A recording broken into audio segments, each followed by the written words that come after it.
Selamat sore teman-teman semua. Ya, sorry kita tadi agak terlambat. Kita minggu-minggu ini, apalagi ya Pak Willy dan Pak Farul ini sangat sibuk nih. Minggu-minggu ini banyak meeting banget untuk market update ke teman-teman semua. Jadi dia sudah keliling Indonesia ini ke nasabah-nasabah, baik institusi maupun retail. Dan hari ini beliau meluangkan waktu buat kita semua, biar kita bisa tahu nih market update.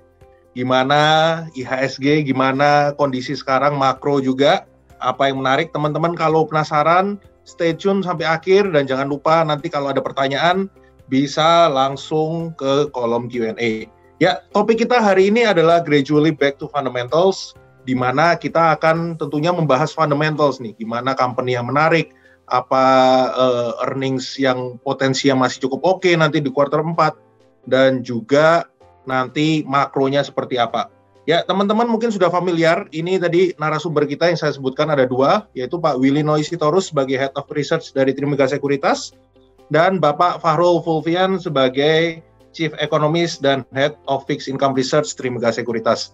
Apalagi kalau teman-teman yang udah sering join di Clubhouse, di Noise, di IG Live, pasti udah kenal lah sama dua bro kita ini. Ya, mungkin kita langsung mulai aja, langsung pemaparan materi. Ini mau siapa dulu nih? Lo dulu apa Farul dulu, Will? Halo, thank you Glenn, thank you teman-teman investor.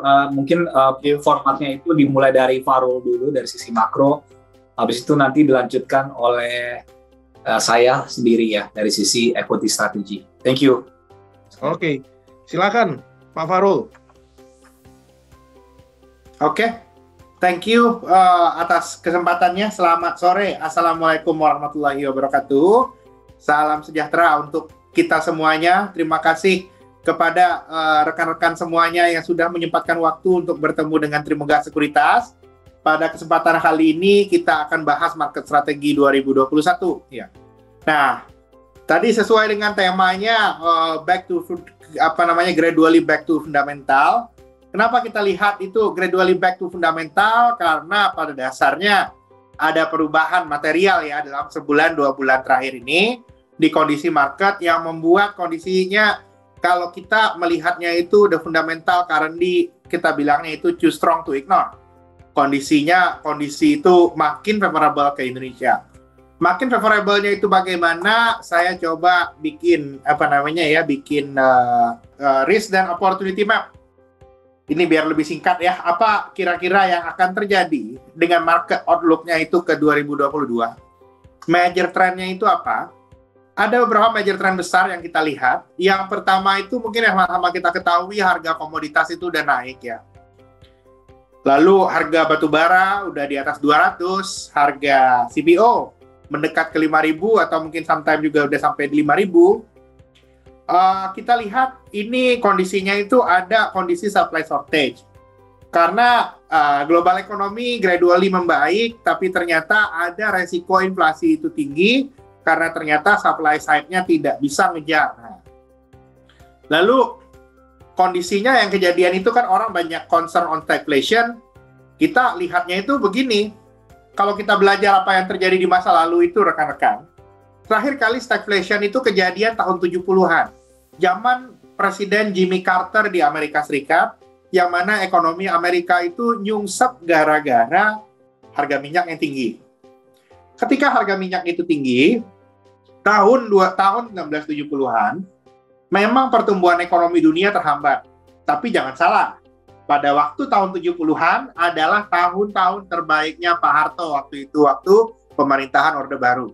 Pada waktu ketika stagflation, rata-rata pertumbuhan ekonomi Indonesia, kalau saya maju dikit ya, ini kondisinya. Terakhir kali itu waktu stagflation, tahun 70-an, rata-rata pertumbuhan ekonomi Indonesia itu 7,5%.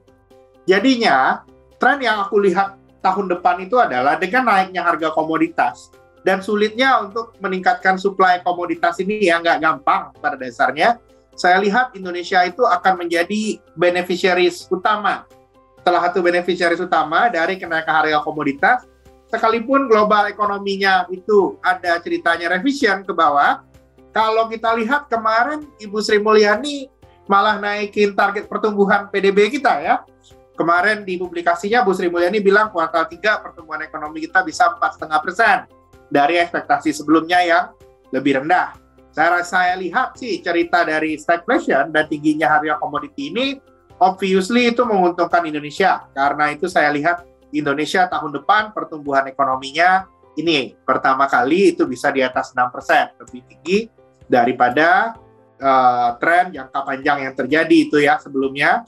Nah, itu yang kita lihat. Nah, selain ceritanya stagflation, apa yang kita lihat? Interest rate udah bottoming. Tahun depan, ya trennya itu bunga udah mulai naik, rekan-rekan. Dan engine dari global growth itu adalah Amerika Serikat. Lalu opportunity-nya apa? Yang aku lihat itu di tahun 2022. Tahun 2022 itu adalah tahun di mana masalah fiskal sudah jadi minimum. Pemerintah itu akan punya pendapatan negara yang lebih tinggi, jadinya bisa jadi at some point di masa depan, anggaran untuk infrastruktur yang diturunkan itu bisa normalize atau mungkin naik, karena pendapatan negaranya naik. Income OZ Java itu recover. Petani-petani, miner, penambang, itu uangnya balik lagi sekarang banyak. Digitalization story itu continue di Indonesia, cuman saya lebih senangnya itu di sisi digital bank. Nanti akan dijelaskan lebih detail oleh Pak Willy. Lalu employment di non-formal sector improve. Nah, dan yang paling penting lagi nih, kalau harga komoditas tinggi, rupiah itu menguat. Saya lihatnya rupiah itu akan menguat ke 13.500. Kita harus melihat bahwa akan masih ada upside dari dari harga dari penguatan mata uang ini. Apa resiko tahun depan? China slowdown, ini resikonya ya. Kita mesti aware. Terus credit situation di Indonesia ini mungkin resiko kredit baru akan membaiknya itu pelan-pelan. Terus kalau kita nggak bisa mengutilize higher commodity price, terus tahun depan inflasi naik. Jadinya tahun depan inflasi naik, bunga udah naik. Nah, lalu dari sisi makro, apa tema investasi kita di tahun 2022? Saya lihat tema investasi kita di tahun 2022 itu, kalau dari ininya ya, di luar cerita flows, komoditi dan ekspor related sektor itu akan outperform. Karena seperti yang saya ceritain tadi, dapat benefit dari stagflation. Lalu ada yang namanya indebted demand, digitalization on finance. Nanti Pak Willy akan bisa cerita lebih detail ya, bahwa dengan indebted demand dan digitalization on finance ini digital bank itu masih akan favorable. Consumer demand akan balik tapi lumayan lagging. Itu yang nanti aku lihat sebagai sebuah tren yang penting untuk kita lihat dalam beberapa bulan ke depan. Nah, ini kira-kira risk dan opportunity-nya. Apa hal yang penting dari makro? Nah, ini dia nih Bapak Ibu. Ini di kiri bawah ini chart menarik. Ini harga batu bara dan pertumbuhan ekonomi Indonesia. Ini hubungannya kuat ya Bapak Ibu ya. Ketika harga batu bara naik, pertumbuhan ekonomi kita naik. Dan harga batu bara sekarang udah ada di atas 200. Saya sih melihatnya untuk naikin suplai batu bara sih ya gampang-gampang susah ya sebenarnya. Nggak akan bisa tiba-tiba naik kecuali fundingnya kencang lagi. Dan sekarang itu exposure dari coal dan CPO ekspor itu sekitar 4% daripada PDB. Itu yang kita lihat masih akan menjadi pendorong perekonomian tahun depan. Jadinya in overall kita positif. Tahun depan itu emerging market seperti Indonesia akan outperform developed market. Sehingga flows dari asing itu akan kembali lagi ke Indonesia. Nah, lalu biasanya ini kalau untuk pasar obligasi mungkin masih ada upside tapi sudah tidak sebesar sebelumnya. Spread dari government bond itu kalau Indonesia itu harga komoditasnya udah tinggi, biasanya ada di bawah 400 basis point. Ini hal yang harus kita lihat juga sampai di tahun depan. Nah, lalu isu lainnya apa? Isu lainnya tentunya perpajakan. Nah, hal yang harus kita perhatikan juga. Tahun depan itu pemerintah itu sudah memutuskan beberapa kenaikan pajak dan ada 5 poin dari UU HPP. Jadinya ada tax reformation dari taxation scheme, terus rate dari PPH. Kemarin kan ada tire baru ya, yang di atas 5 miliar jadi 35%.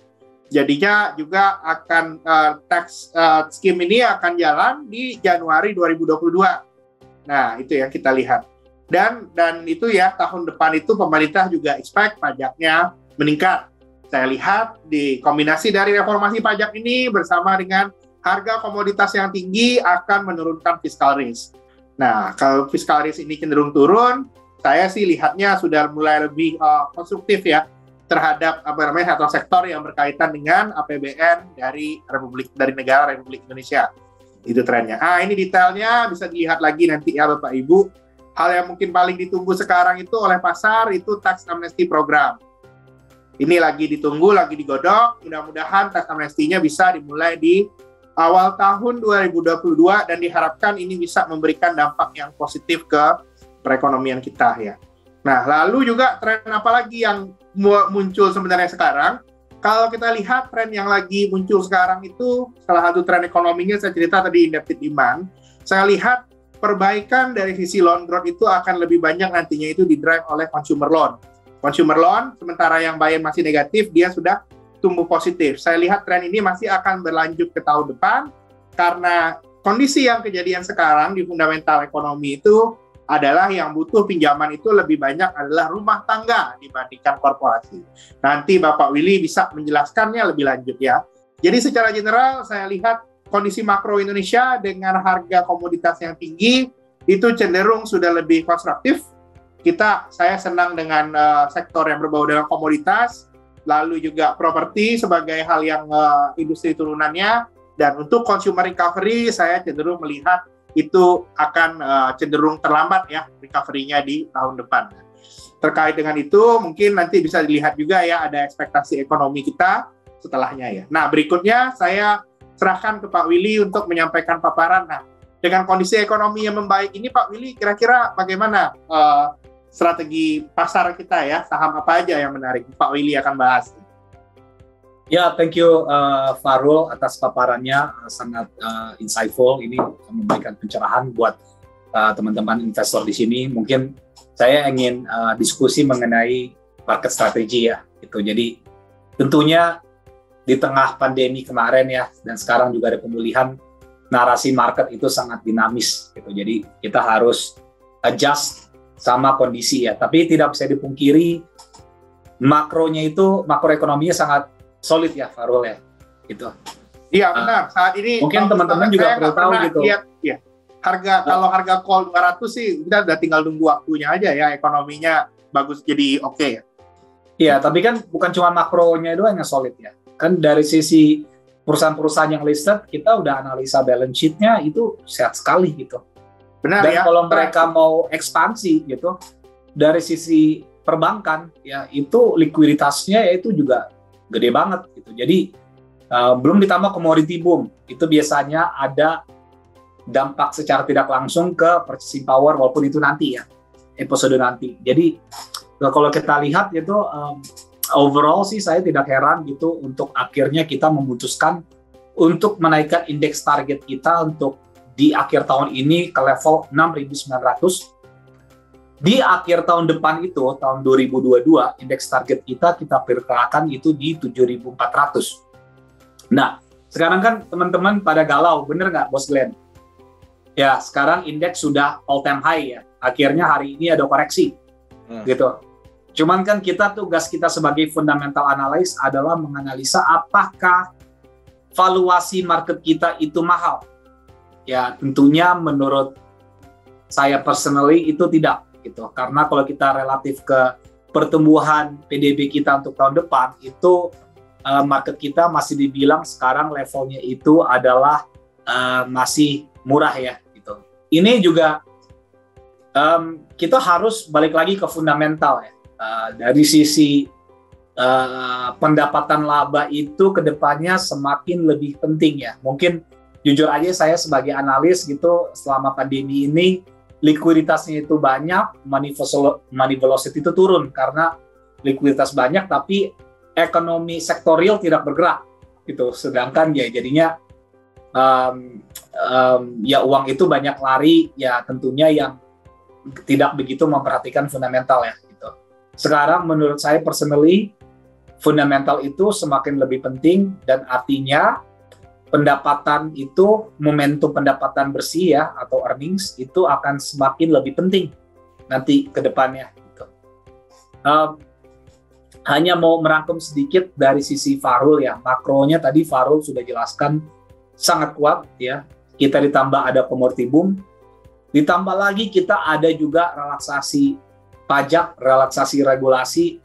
Perbankan kan itu ada moratorium sampai 2023. DP itu seperti kata Fahrul bilang, motor mobil diperpanjang sampai akhir 2022. Kita lihat juga dari semuanya industri sangat bagus. Saya tidak heran akan ada istilah namanya itu knee-jerk earnings reaction. Ya, knee-jerk itu intinya, wah earningsnya ternyata di luar dugaan, itu akan intinya tuh kalau bahasa Inggrisnya itu above expectation gitu. Dan ini akan terjadi di saham-saham blue chip atau cyclical yang big caps ya gitu. Nah ini mungkin teman-teman pasti akan bertanya gitu, bagaimana saham teknologi? Bener nggak Bos Glenn? Bener bro, banyak yang galau nih kayaknya untuk saham teknologi. Gimana nih bro? Banyak yang galau kayaknya untuk sektor teknologi. Gimana nih bro? Ya, kalau menurut saya personally, saya masih bullish. Saya bullish sama indeks secara keseluruhan. Jadi teknologi, old economy sama new economy itu akan naik barengan. Teknologi itu kita ngomongin dari sisi top down ya. Gitu. Kita jangan ngomong dari selected stocks-nya dulu.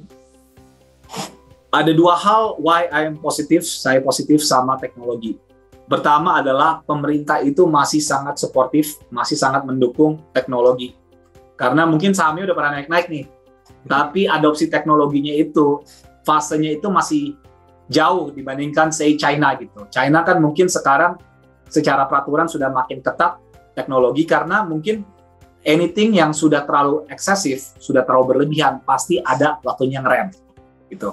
Indonesia belum saatnya. Gitu kan? Kedua, masih banyak potensi-potensi perusahaan-perusahaan teknologi itu akan go IPO atau listed dalam beberapa tahun ke depan. Jadi momentumnya itu masih sangat kuat. Tuh. Nah, yang saya suka juga sekarang nanti ke depannya itu potensi-potensi perusahaan yang akan IPO ke depannya itu bukan hanya teknologi, saham-saham teknologi saja. Tapi itu juga ada saham yang old economy yang solid gitu. Ya kan, kita lihat yang gede-gede gitu, mungkin ke depannya itu akan memberikan persepsi yang baik untuk investor asing melihat Indonesia ya. Belum ditambah lagi penanganan COVID kita baik, nanti akan saya jelaskan di slide-slide berikutnya. Next slide. Ya, ini menunjukkan indeks kita sekarang secara valuasi itu 15,8 kali PE. Apakah itu mahal? Jika kita bandingkan rata-rata price to EPS punya valuasi selama 10 tahun ini atau 1 dekade ini, sebenarnya level valuasi PE kita itu mirip. Jadi sebenarnya fair, apalagi kita lihat dari sisi potensi pertumbuhan PDB tahun depan yang semestinya lumayan oke, bisa dibilang ISG kita masih punya ruang untuk naik lagi ke depannya. Next slide. Ya, ini juga investor itu suka MSCI Play, bener nggak Bos Glenn? Bener bro. Kita lihat ada 2 gaban yang bakalan masuk MSCI.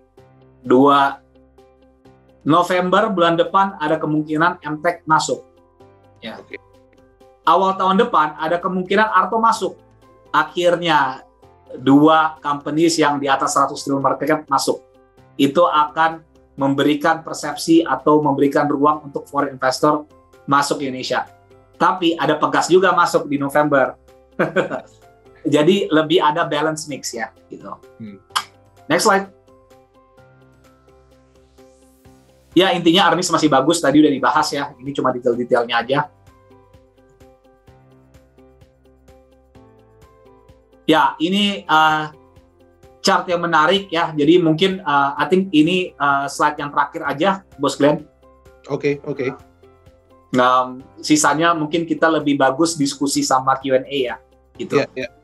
Cuman ini chart yang akan memberikan perspektif yang sangat bagus ya.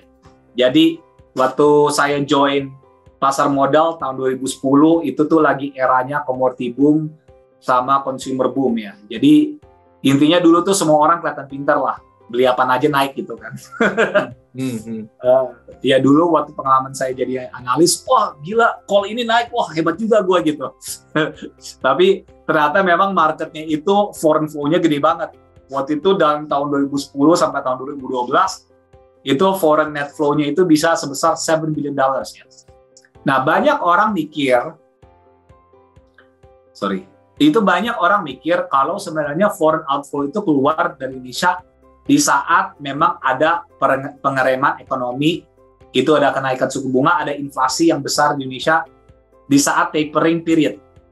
Itu tahun 2013 sampai tahun 2015. Tapi foreign outflow-nya ya itu ternyata yang paling besar itu adalah di tahun 2016 sampai tahun 2018. Padahal China-nya recover. Kok Indonesia malah foreign outflow-nya malah keluar dari Indonesia ini? Ya. Kenapa? Karena waktu itu lagi booming tech, lagi booming ESG. Jadi semua negara yang punya saham-saham teknologi, renewable energy itu dilihat. Indonesia pas dilihat apa isinya? Astra jual batu bara, ya kan? Ada perusahaan kita isinya CPO. Ya, ini intinya kan ya komoditas yang kurang disukain lah gitu ya di kacamata asing ya, karena kan mengakibatkan katanya sih polusi gitu. Terus ketiga juga ya teknologi stocks dulu belum ada. Ya. Jadi selama periode ini Indonesia memang ditinggalkan oleh investor asing. Nah, itu sekarang kita lihat selama year to date sampai akhir 2022. Ya. Coba kita checklist apa yang kita punya. Satu, kita punya commodity boom. Lihat paling kiri. Ya. Kedua, kita punya ESG atau teknologi stocks ya. Ya kan kita ya mesti ada beberapa listed ya. Dan bentar lagi ada mega IPO teknologi akan listed ya. Itu mungkin teman-teman udah baca di koran, udah cukup mahir lah gitu. Dan ketiga, kita punya makroekonomi yang sangat solid. Keempat, kita punya likuiditas perbankan yang sangat bagus. Kelima, kita punya companies, terutama yang listed itu dari sisi balance sheet-nya itu sangat solid. Jadi kalau memang say COVID-19 pandemic ini pelan-pelan mereda, ya, ekonomi kita recover, itu bisa kencang banget. Jadi saya sendiri tidak heran kalau memang dari sisi pendapatan, say assuming ekonomi itu bisa balik, ya kegiatan kita bisa kerja balik lagi, itu pasti kencangnya bisa lebih kencang dibandingkan level sebelum COVID. Tuh. Kalau kita lihat yang paling penting kan ujung-ujungnya COVID, benar nggak? Benar. Ya. Sebenarnya itu ada penjelasan di slide-slide berikut, tapi saya nggak mau menjelaskan terlalu detail. Tapi sekarang vaccination rate, tingkat vaksinasi, teman-teman di sini udah lebih pintar, sudah di level 1,6 juta sampai 2 juta per hari. Itu sudah level yang nyaman untuk meraih herd immunity. Kalau bisa raih herd immunity, itu mudah-mudahan berdasarkan contoh yang kita lihat, itu presentasi angka kematiannya bisa di bawah 1%. Sehingga kita lihat kan first wave udah ada, ekonomi kita slowdown-nya gila-gilaan. Second wave itu juga walaupun kita kayaknya lockdown di Jakarta atau apa, actually di bulan Agustus itu industri data itu membaik. Ada recovery. Karena di luar Pulau Jawa itu ekonominya kencang. Jadi di kuartal 3 yang mungkin kita secara orang Jakarta tinggal bulan Juli Agustus udah lockdown, kayaknya pasti kuartal 3 jelek. Enggak. Kuartal 3 justru quarter membaik. Ya kan? Dan secara logika 4Q itu atau kuartal 4 semestinya membaik lagi. Jadi intinya overall saya dan Fahrul itu sama-sama positif untuk market outlook equity untuk tahun depan. Thank you. Sekian. Oke. Oke, thank you pemaparannya Willy dan Farul. Kita akan mulai diskusi ya. Mungkin sebelum gue nanya-nanya nih, sebelum gue ngobrol soal untuk ke market, gue ada pertanyaan nih Sirul buat lu. Kan sebenarnya kan tapering ini US tapering akan mulai kan berarti udah 1 bulan lagi nih, bulan November atau yes. mid December. What do you think ya? Kita harus prepare apa nih? Apa sebenarnya enggak lah ini udah fully priced in jadi nggak usah takut apa-apa, atau sebenarnya apa yang perlu diperhatiin Rul? Kalau saya lihatnya US tapering sekarang itu sudah fully priced in. Tapering itu akan matter kalau Indonesia itu lagi butuh external financing. Kita butuh attract dolar ketika current account kita jadi defisit. Perbedaan utama yang kejadian sekarang itu di tapering yang sekarang, bahwa Indonesia itu current account-nya sudah surplus, Pak. Kuartal 3, ini likely Indonesia akan mencatatkan surplus lagi, dan dengan tingginya harga komoditas, ini likely akan menjadi sebuah tameng terhadap sentimen tapering. Jadinya, kalau nanti ada market correction, I think it is possible ya, marketnya sekarang lagi konsolidasi, penurunan yang signifikan karena tapering, karena ada sentimen tapering di bulan November, saya lihat itu adalah opportunity to buy. Itu juga yang kita lihat.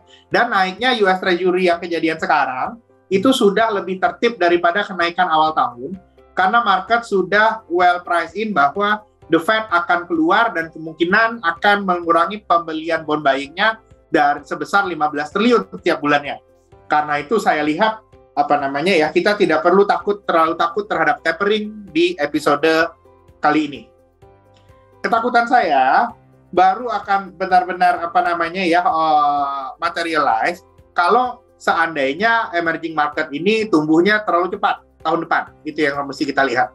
Kalau ternyata ada kejadian tumbuhnya terlalu cepat dan tidak balance lagi, itu ingat bahwa market itu jatuh itu ketika ekonomi itu terlalu bagus kalau di Indonesia sebenarnya. Terlalu bagus dalam arti mereka menyerap likuiditas yang sangat banyak, ekonominya karena account defisit, itu yang bikin market biasanya turun. Dan kondisi tersebut tidak terjadi di kondisi sekarang itu, Pak Glenn. Karena itu saya lihat dampak untuk bond, currency, dan equity dari sisi tapering itu cenderung limited pada kesempatan kali ini ya. Oke. Dan sebenarnya untuk kenaikan suku bunga juga it's not gonna happen anytime soon lah ya. 2022 pasti kejadian. Okay. Saya udah bilang tadi interest rate bottoming, tahun depan udah naik. The Fed itu udah kemungkinan naik 55 basis point, dan Indonesia karena inflasi juga meningkat, saya udah lihat juga BI naikin suku bunga. 50 basis point itu likely second half 2022. Jadinya likely kondisi bullish ini di skenario yang ada sekarang bisa disustain sampai kuartal 2 tahun 2022. Okay. Setelah kuartal 2, apakah marketnya masih punya high upside atau ada risiko downside, nanti akan kita bicarakan. Kira-kira seperti itu. Oke. Nah ini gue mau nyambung sedikit lagi nih ke Farul. Rul, kan tadi kan lu juga sempat bahas tahun depan itu yang masih bisa jadi fokus adalah kan untuk yang export related sektor lah ya, untuk tahun depan nih. Nah, tapi kan sebenarnya ada kita ini beberapa company, emiten yang memang fokus ekspornya itu adalah ke US nih. Nah, gimana view lu kalau misalnya sampai terjadi stagflasi di US, terus takutnya purchasing power bisa turun, view lu gimana nih Rul?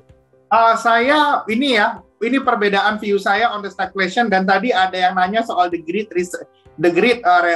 resignation, itu lagi kejadian ya.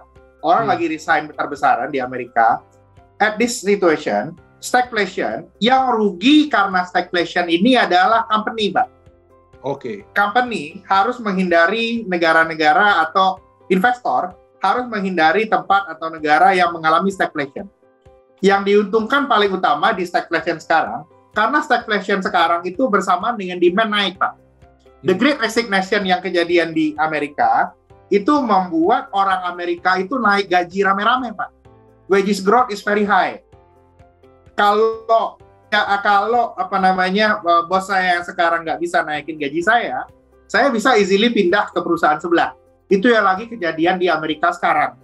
Jadinya yang akan kejadian ini adalah di kondisi stagflation sekarang, yang akan suffer itu adalah perusahaan-perusahaan manufacturer, perusahaan seperti Apple, terus juga perusahaan handphone yang bergantung sama materialnya ya, mereka juga ngalamin supply chain disruption ya, dan juga company-company yang raw materialnya itu banyak pakai batu bara, minyak, itu semuanya suffer. Itu yang suffer gara-gara stagflation. Yang gain dari stagflation ini, kalau di Amerika, fenomenanya itu adalah rakyat kebanyakan, Pak. Gajinya pada naik semua rame-rame, Pak. Jadi likely consumer consumption tahun depan di Amerika itu naik. With those situation, US current account deficit itu bisa melebar, dolar bisa turun. Nah, bagaimana dampaknya kepada emiten-emiten yang terkait dengan sentimen ke penjualan ke Amerika Serikat? At current situation, saya lebih melihatnya dampaknya itu relatif neutral. Karena formasi makro tahun depan itu meningkatkan konsumsi di masyarakat Amerika Serikat. Cerita dari pertambahan income household itu masih meningkat, tapi di sisi lain ada resiko dolarnya bisa turun alias rupiahnya menguat, Pak. Nanti kita lihat, mungkin bisa ngobrol dengan analis fundamentalnya ya, itu bakal gimana dampaknya.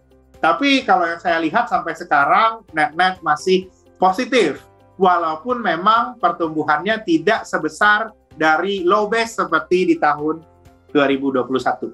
Itu yang saya lihat, Pak. Okay. Kalau pasarnya ke US, is okay. Mungkin kalau yang pasarnya ke consumers di China, nah consumer ya, itu bedanya. Beda cerita consumer di US sama consumer di China. Kalau consumer di China, kemungkinan dengan China membail out Evergrande, yang akan kejadian itu adalah akan ada kemungkinan stunting di pertumbuhan konsumsinya, karena balance sheet rumah tangganya itu yang tabungan yang ada di BPD semuanya nanti dialokasikan untuk membail out Evergrande. Itu mungkin kira-kiranya. Kalau exposure-nya ke US, next year saya tidak begitu takut. Kalau exposure-nya ke consumer China, that's bad. Tapi kalau exposure-nya ke producer di China, I'm still okay. Karena walaupun bisnisnya will be get tough di China tahun depan, the producer tetap harus beli energi, Pak. Itu kondisinya, Pak. Oke. Kondisi yang jadi tahun depan itu adalah global growth moderating, tidak lompat lagi kayak tahun ini, tapi growth-nya pindah dari negara manufacturer, pindah ke negara yang memproduksi komoditas. Yang punya raw material lah yang menang di tahun depan. Ini berbeda dengan cerita-cerita kemarin. Kalau cerita-cerita kemarin itu kan kita mesti membuat value added, kita harus melakukan riset, dan juga pasar dan lain-lain. Sekarang formasi makronya berubah. Yang untung itu adalah yang ngeruk batu bara, yang nanam CPO. Kira-kira seperti itu. Oke. Thank you Farul. Nah, ini menarik banget penjelasan lo tadi. Nah, ini gue sekarang mau nyambungin ke Willy nih. Kan tadi udah sempat dibahas ya, bro ya. Kayak mengenai komoditi, ya memang kan energy shortage ini kan masih terjadi, jadinya kayak barang-barang semuanya, materials, computer chips, itu kan susah, mahal. Nah, tapi berita yang baru keluar nih bro, kan ada pemerintah juga ada rencana nih, untuk coal dulu lah. Ini royalti mau dinaikin, itu satu. Terus yang kedua, pemerintah juga ada rencana buat nanti kan, sebelumnya kan DMO itu kan sebenarnya cuma berlaku untuk power plant dan list dan juga PLN dan lain-lain kan. Tapi ini ada rencana akan dikenain ke industri-industri lain nih bro. Jadi kayak, waduh ya ini baru pemain-pemain coal ini baru merasakan enaknya harga batu bara naik. Sekarang pemerintah udah ada wacana-wacana seperti ini. What's your view bro? Gimana bro? Ya ini udah wacana lama sih sebenarnya. Ini udah memang program jangka panjang. Jadi coal itu intinya kita harus ada push ya, itu harus dari regulasi memang untuk menghimbau pemain-pemain komoditas ini untuk investasi ke hilir atau enggak investasi itu ke renewable energy atau energi yang terbarukan atau clean energy ya istilahnya, untuk intinya untuk sesama Paris Agreement ya, di global agreement untuk menurunkan karbon emisi Indonesia dan tentunya seluruh dunia juga dalam jangka panjang. Gitu. Jadi jadi make sense lah gitu. Memang programnya itu royaltas itu naik, tapi kan perusahaan batubara itu banyak yang ada dua license ya. Ada namanya contract of work, ada namanya IUP gitu. Kalau contract of work itu kan kontraknya sudah binding, tidak bisa dirubah. Tapi begitu kontraknya sudah expired, itu akan dirubah menjadi IUPK dan harus mengikuti peraturan pemerintah yang baru. Gitu. Jadi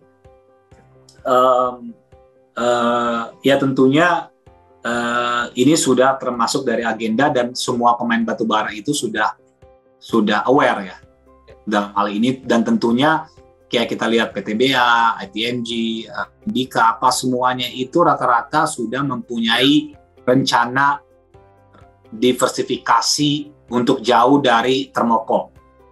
So ini memang ini udah long term ya. Ini bukan sesuatu yang sudden ya, yang terjadi secara tiba-tiba ya. Tapi justru sekarang lebih bagus. Jadi kan di call-nya udah cuan. Ya cuannya bisa dipakai buat investasi kan, clean energy dan segala macam. Jadi bukan artinya cuan terus dipakai buat reinvest di thermocol, tapi reinvest di hal-hal yang clean energy yang lain.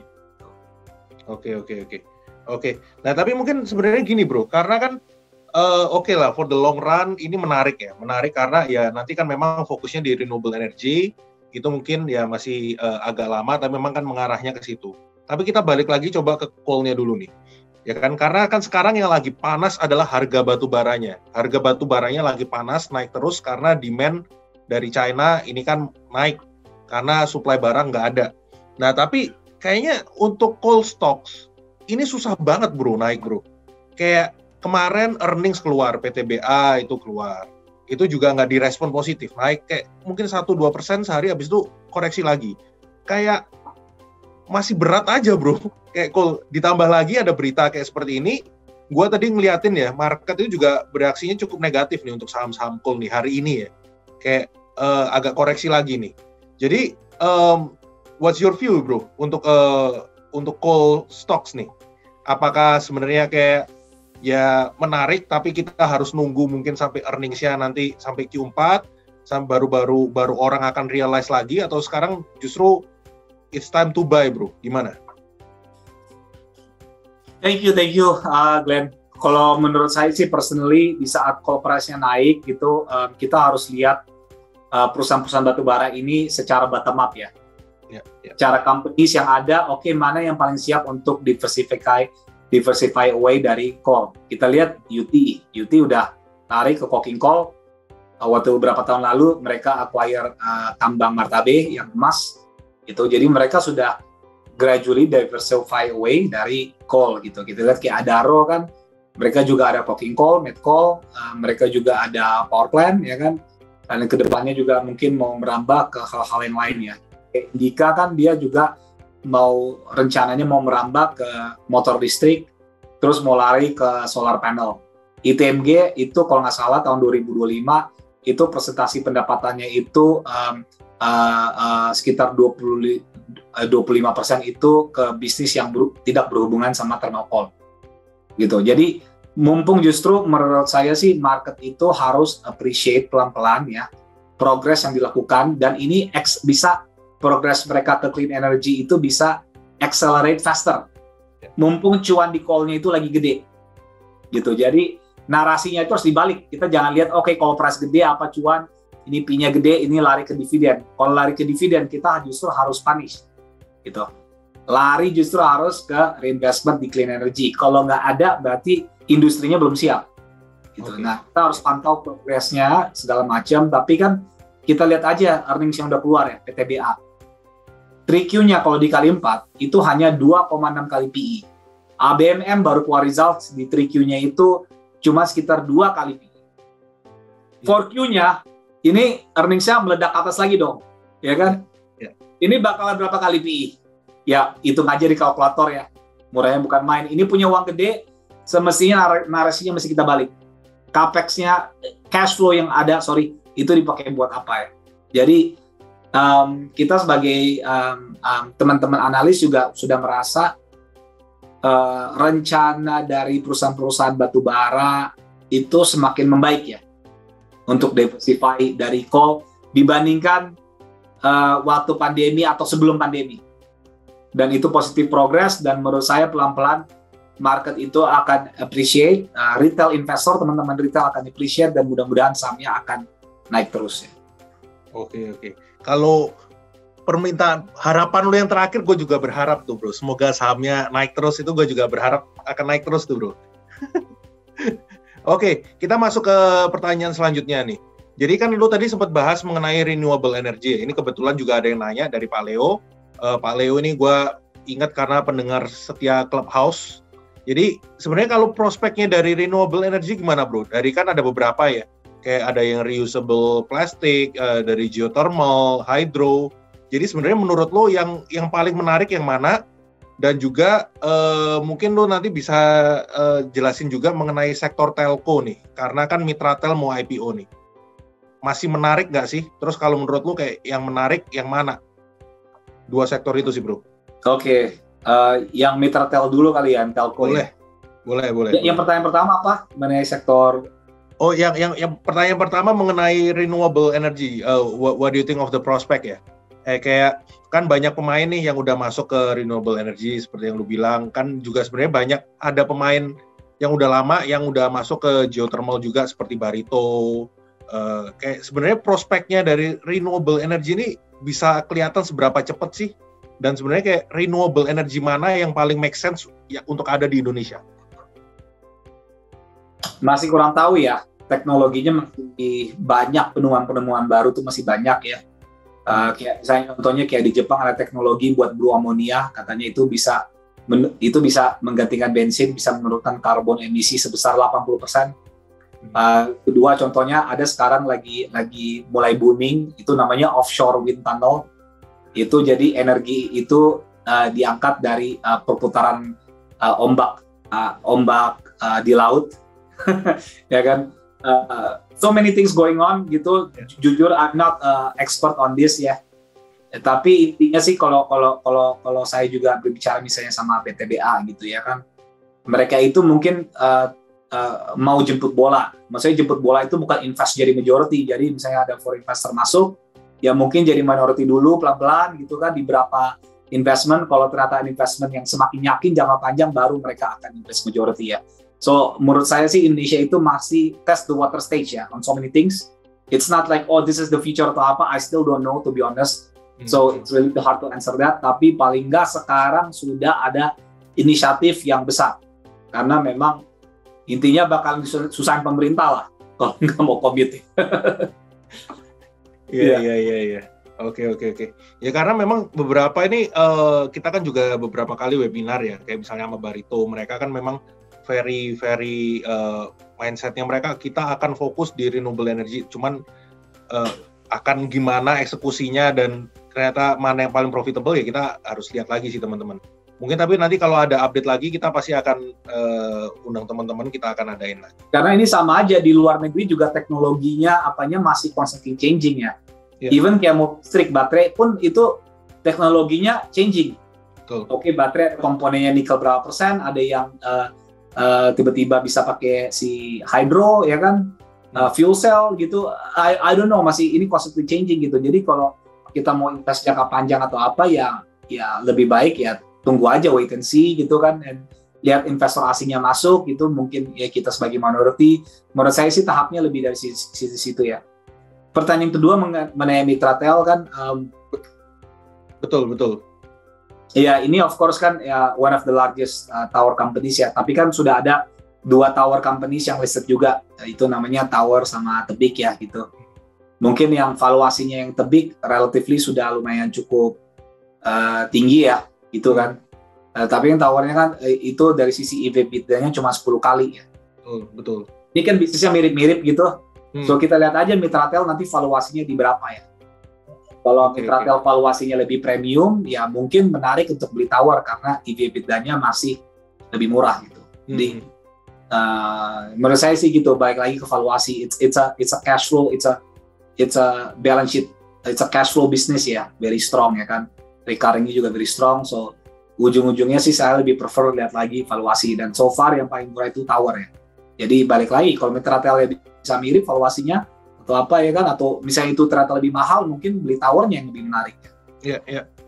Oke. But anyway, I think kayak IPO-nya Mitratel ini sebenarnya kan akan unlocking value untuk Telkomnya sendiri sih bro, dari tower bisnisnya kan. Jadi menurut gua Telkom di harga-harga sekarang kayak ini masih cukup menarik sih. Apalagi kan nanti tahun depan ya mereka kan juga ada investment di GoTo kan. Yes, exactly. Justru menurut saya sih personally lebih menarik justru beli Telkomnya karena ini unlocking volume pertama dari Telkomnya. Terus kedua juga dari industri kan semakin konsolidasi, arahnya sudah semakin kelihatan ya di telco industri. Itu positif untuk intinya nggak perang harga lah. Selama ini kan ya cuman sejak saya masuk market sampai sekarang tuh selalu perang harga.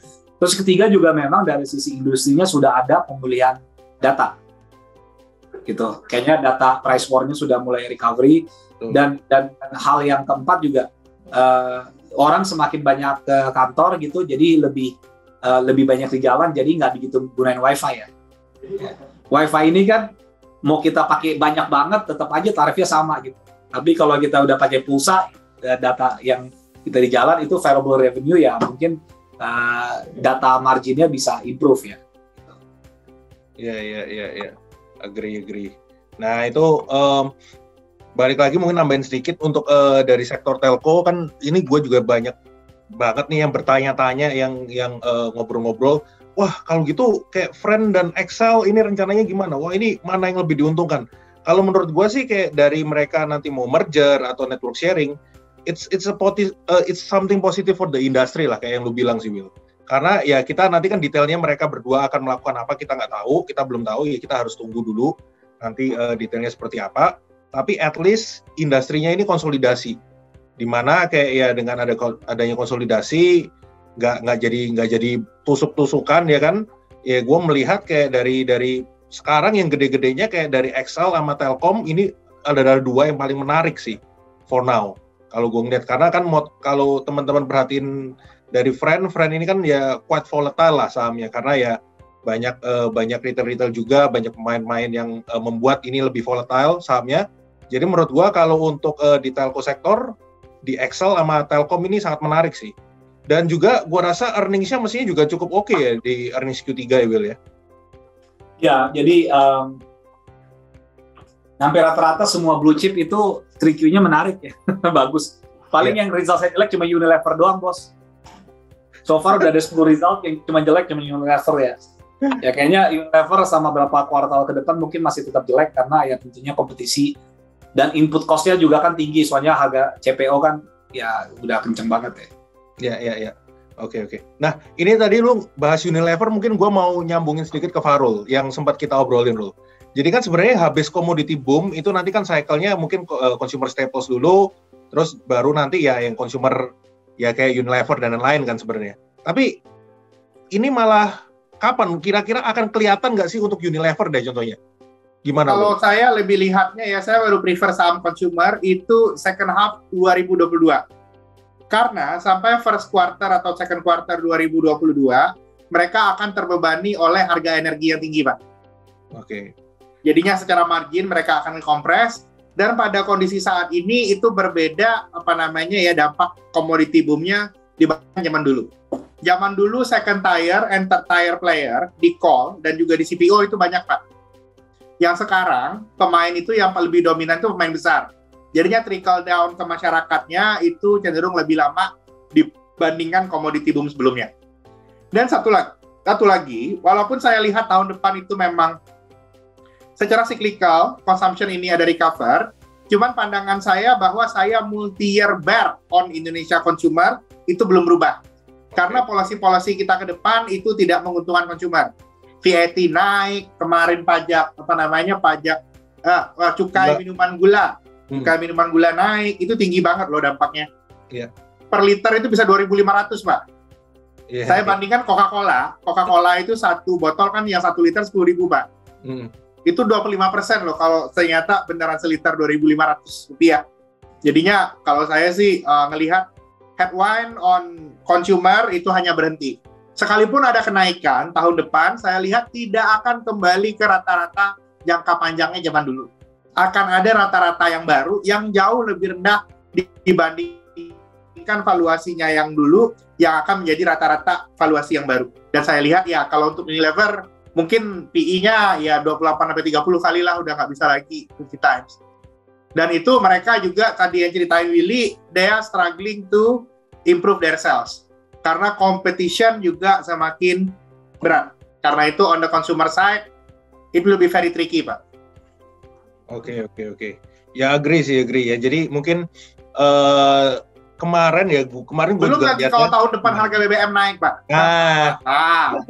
Udah komplit tuh bro, komplit. Iya. Jadinya saya sih lihatnya ya ada consumer itu tidak akan masuk di core portfolio saya, hanya akan selalu masuk di posisi trading saja. Kalau lagi ada sentimen jadi tidak terlalu buruk, naik, recover, terus tiba-tiba flow asingnya masuk, itu lebih good. Tapi aku lihat trennya ke depan itu on ADO, MSCI dan lain-lain, consumer as those index constituent itu likely to pelan-pelan itu diminish, digantikan oleh tech, itu yang aku lihat. Oke.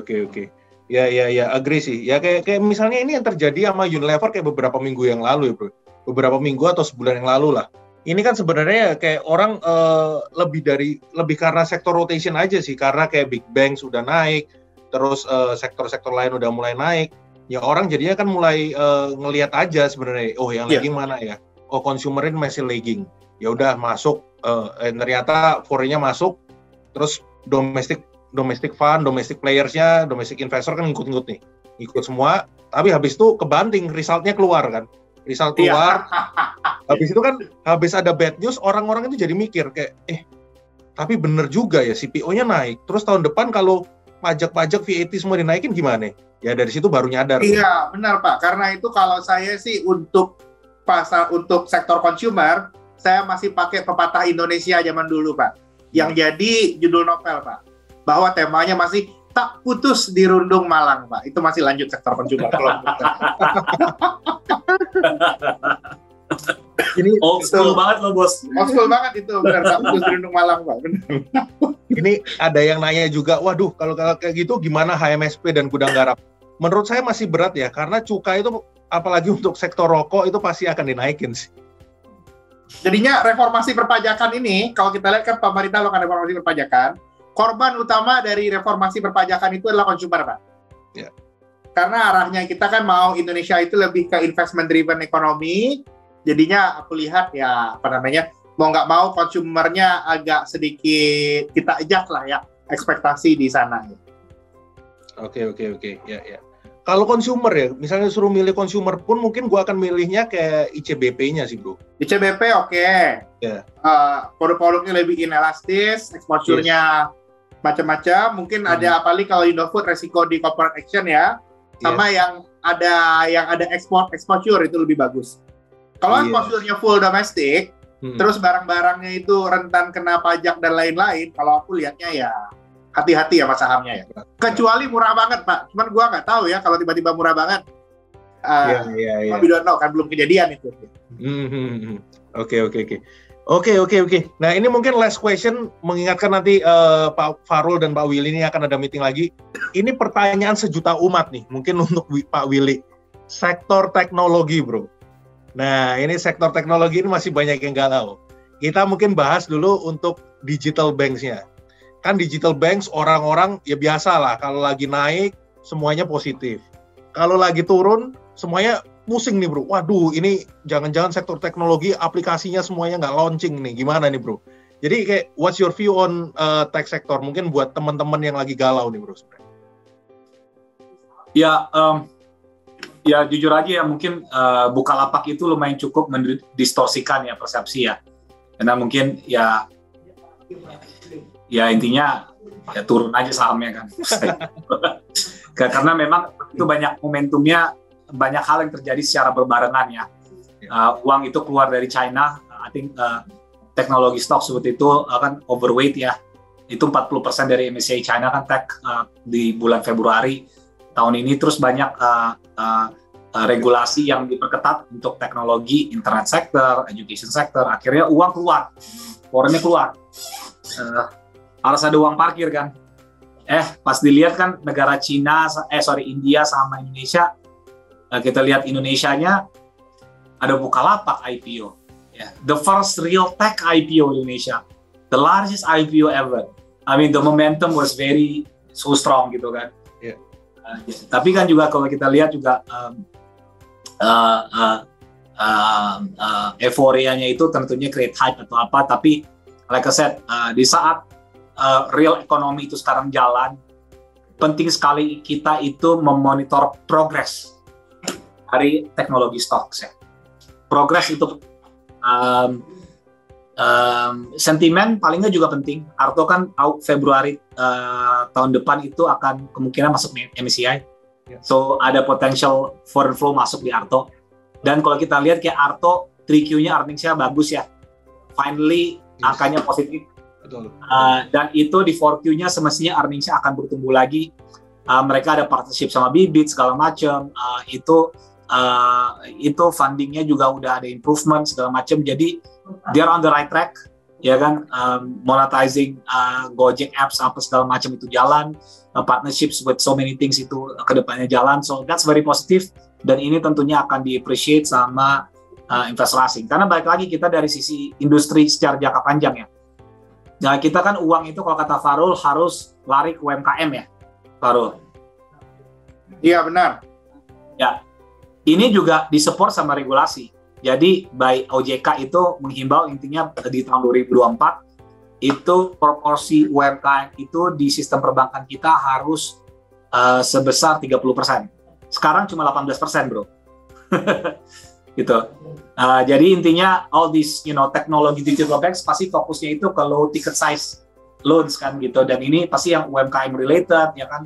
Mudah-mudahan itu productive financing, walaupun kalau rakyat kecil kecampur ya antara konsumtif sama productive financing, tapi mudah-mudahan ke produktif gitu. Jadi intinya itu progresnya masih menarik buat Arto. Kita lihat kayak BBYB ya, customer acquisition-nya itu KYC-nya very successful ya kan. 5 juta katanya udah naik ke 10 juta ya kan. Itu juga mereka Alek dari bisnis model ya, itu hampir separuh dari orang-orang dalam itu berasal dari background yang bukan dari perbankan ya. Jadi idenya very creative, outside the box. Jadi mereka tuh kayak bank tapi berpikir kayak startup ya kan. Tapi strategi mereka itu sangat reasonable dan very methodological ya. So I like this type of companies yang memang sudah ada bukan hanya blueprint tapi sudah ada progress ya. Dan itu tentunya pelan-pelan akan di-appreciate oleh foreign investor. Karena kalau kita ngomongin tech, yang jago itu foreign investor. Bukan kita ngikut aja gitu kan. Iya, benar. Iya kan? Karena tech kita masih baru belajar, Bos. Kalau untuk analisa call gitu batu bara oke lah gitu. Analisa consumer conventional banks kita kita paham. Tech itu di luar negeri udah relatively mature, di China udah cukup mature, di US sudah dari 10 tahun lalu udah rame ya kan. Iya, kalau di Indonesia masih baru aja ya. Jadi kita tentunya harus mungkin bukan hanya analisa sendiri ya, tapi menganalisa foreign investor itu berpikir apa mengenai perusahaan-perusahaan tech di Indonesia. Oke. Thank you. Very insightful, bro. Itu kayak kita harus memperhatikan. Jangan sok pinter sendiri. Benar. Nanti analisa sendiri pusing. Mereka udah belajar bertahun-tahun. Kadang masalahnya kalau kita benar, kalau di market itu bukan hanya kita benar doang yang penting. Kita benar dan orang lain harus agree juga bahwa kita benar. Itu juga penting sekali kalau di market. Work smart, benar. Jangan cuma work hard gitu. Oke. Ya, thank you banget untuk penjelasannya dari Pak Farul dan Pak Willy. Mungkin ya kita teman-teman perlu ingat aja ini kan masih earning season ya. Apalagi kayak saham-saham tech ini yang baru keluarin result itu kan baru Arto. Arto kemarin resultnya oke, itu market react-nya kan cukup positif ya. Begitu Arto ngeluarin result oke, itu mulai ada nih inflow ke new economy lagi ya. Perlu yang diperhatiin juga salah satu mungkin yang foreign investor perhatiin yang lagi tunggu adalah Bukalapak. Bukalapak kan juga akan rilis earnings mereka gimana. Itu kita juga akan perhatikan. Kalau ternyata memang oke, gua rasa itu juga bisa menjadi suatu trigger yang positif untuk new economy sectors di Indonesia lah. Oke, thank you buat Willy dan Farul atas waktunya. Nanti next time kita ngobrol-ngobrol lagi lah. Mungkin teman-teman juga sering join di Clubhouse, sering lah dengar suaranya Pak Willy dan Pak Farul. Dan juga kita setiap hari Senin dan Jumat itu tiap pagi ada IG Live. Sekarang Market Talk bukan siang, sekarang pagi. Karena ada live trading juga. Itu bareng nanti ada gua, Hans, ada Mabel, ada Aji juga. Teman-teman yang ingin tahu hari ini stock pick apa ya, yang menarik apa. kalau gua mau beli BRI menarik nggak ya sekarang, itu teman-teman bisa ikutin di Trimegah Market Talk live trading jam 9 pagi. Tentu saja Clubhouse dengan bapak-bapak keren ini selalu muncul.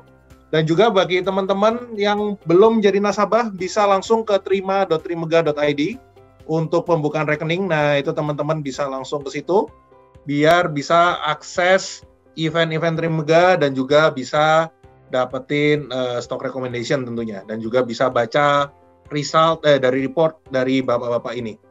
Oke, thank you teman-teman udah join. Kita nanti ketemu di event-event selanjutnya. Thank you semua. Thank you semua, siap. Thank you.